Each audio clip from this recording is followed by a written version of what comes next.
Gandang hapon mga ka-destroyer. Magsi-zeroing tayo. Compare natin yung groupings ng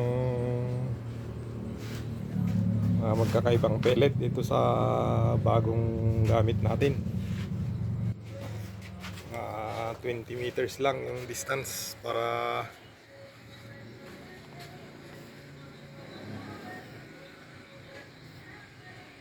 kung may malapit na target kaya nating tamaan. Kung malayo kasi tayo mag-zero, pag mas malapit na yung target, magkukompensate tayo pataas. Masyado kasing mataas tong mounting natin mga ka-destroyer. Malayo yung scope sa barrel. Subukan ko tong Meteor to. Castro natin, wala, tatatlo na yung natira. Isa yung nakakarga dito sa dalawa. Tapos itong Barracuda Hunter Extreme. Kilokat man, Boss Idol Amo Manager.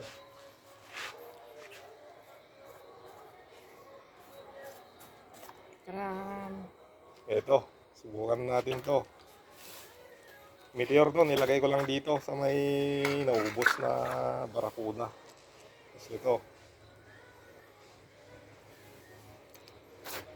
Tapos ito, tignan natin kung ano yung pinakamagandang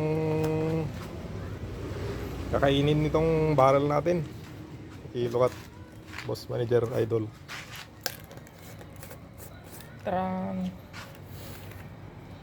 Yan, halos magkaparehas lang sa kulay dito sa may Meteor.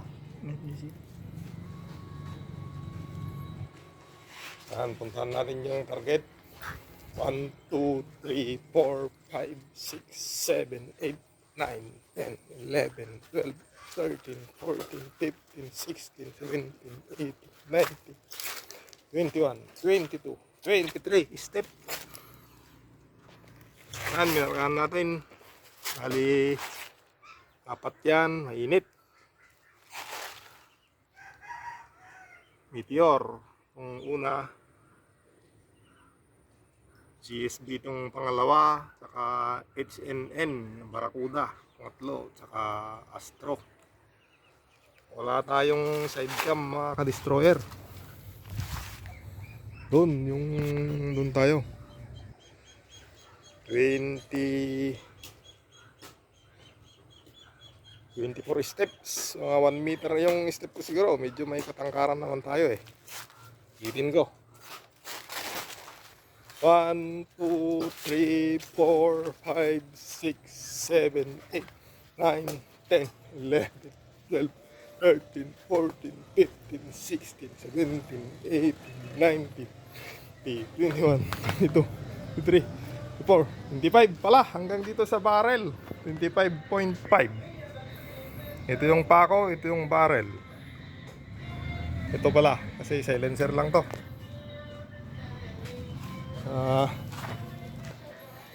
Subukan natin yung ano yung pinakamaganda at yun ang gamitin natin. Yung bagong gamit natin kasi nawala si Fish Destroyer ng matagal. Anong controversial yung mga hunter vlogger. Alam kong alam nyo yun mga ka-destroyer.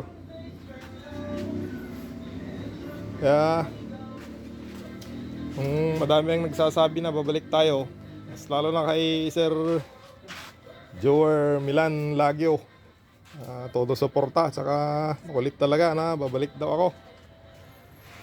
Magbibigyan ko na. Bukan natin mga destroyer, wala tayong side shot. Lagay ko na lang tong cellphone dun para mapanood yung patak ng bala mga ka-destroyer. Kunin ko lang yung improvise na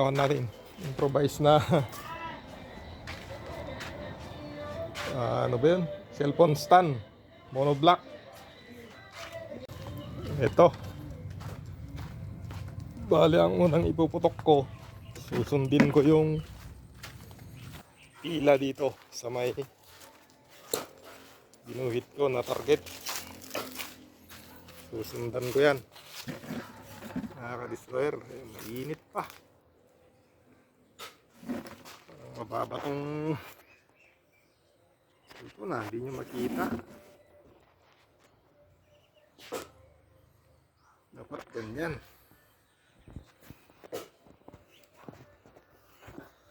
Wala man lang tayong cellphone stand kasi.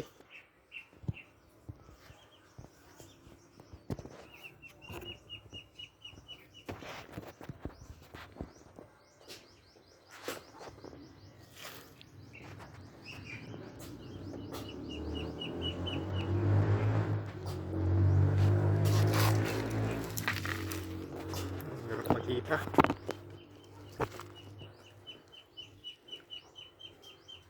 Yan mga ka-destroyer, pagtsagaan nyo na lang. Yeah. Ngayon, bago ulit akong mag-vlog.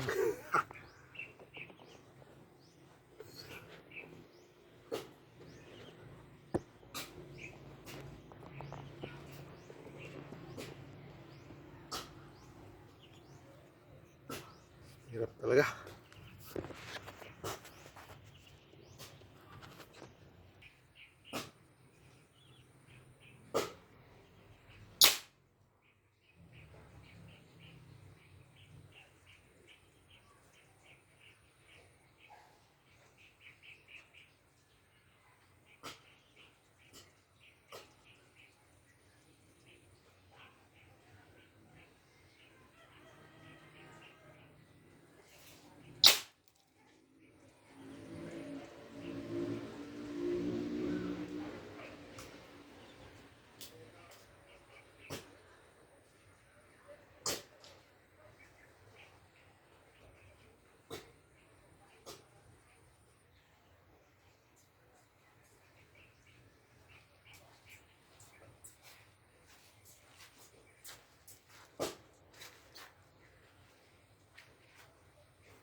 Hoy.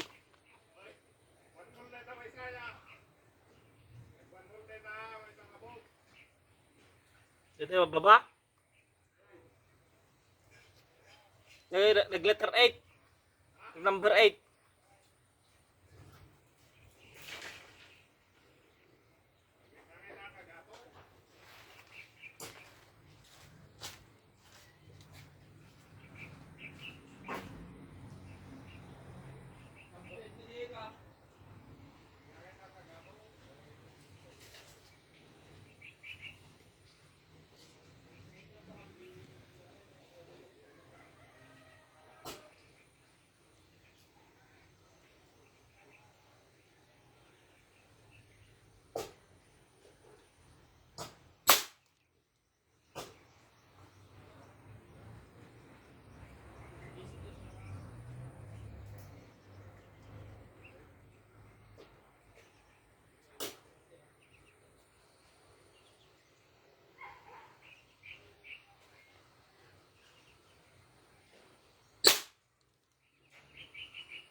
Ito mga ka-destroyer.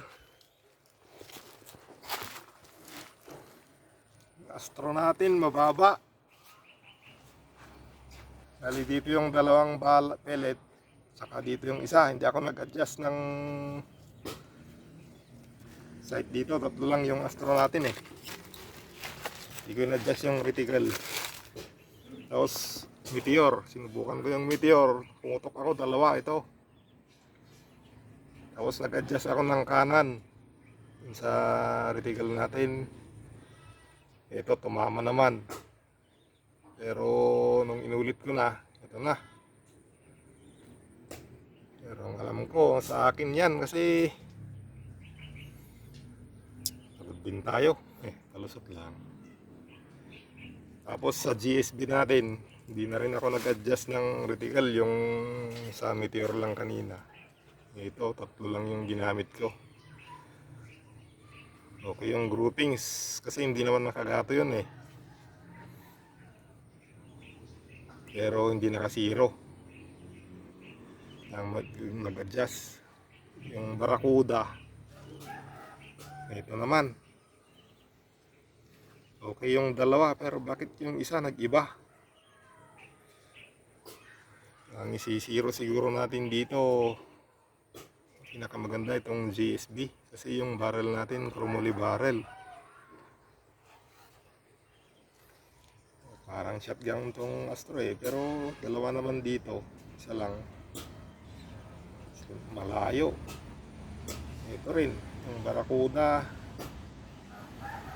tama naman to, pero bakit may nag-iba din? Parang sa Astro tatlo kasi yung GSB ang ganda. Okay naman tong meteor sa palagay ko kasi unang dalang katok yan eh. Adjust ako, konti lang naman. Pasok pa rin yan. Sige mga ka-destroyer, yung GSB siguro ang zero ko para magamit bukas. Kaya pasensya lang kayo, wala pa tayong side cam holder kaya wala mo lang video yung patama. Wait tayo doon mga destroyer. Tingin ko na itong cellphone stand natin.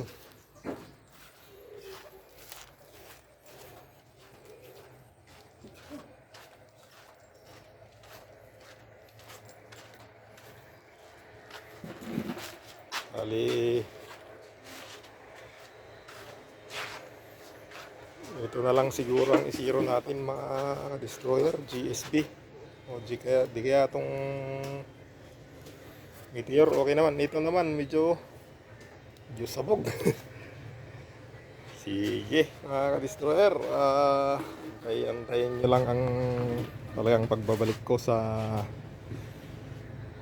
hindi naman hunting, hindi na lang nating pest control kasi pest destroyer nga. Okay, hanggang dito na lang mga ka-destroyer. Papyaw lang yung mga video natin ngayon kasi nag-uumpisa pa lang naman tayo. Shout out sa lahat.